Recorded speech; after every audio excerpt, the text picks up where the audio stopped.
पर ही तया बे मोरे गाँव झाल वो। कब मिले के मन पर ही तया बे मोरे गाँव झाल वो।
मोरे गाँव झाल वो।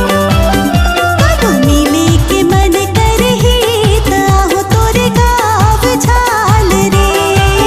कब मिले के मन पर ही तया बे मोरे गाँव झाल वो। कब मिले के मन कर ही ताहो तोरे गाँव झाल रे। कब मिले के मन पर ही तया बे मोरे गाँव झाल वो।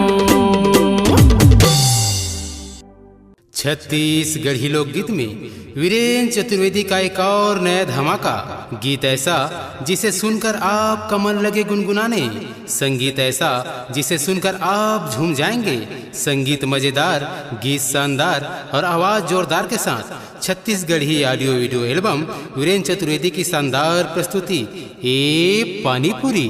तो देखना और सुनना न भूलें।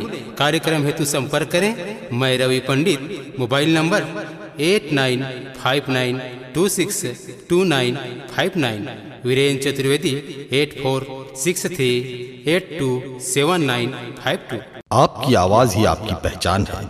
यदि आप अपनी आवाज को एक नया आयाम देना चाहते हैं तो चले आइए मल्टी ट्रैक डिजिटल रिकॉर्डिंग के लिए AVM audio video studio, Khamtarai, Raipur. Mobile number 9301523929 और 7869646201। यदि आप नए एवं पुराने गीत सुनना चाहते हैं तो avmgana.com में जाकर गाना फ्री डाउनलोड करें और YouTube चैनल में AVM गाना और KK कैसेट्स को सब्सक्राइब करें।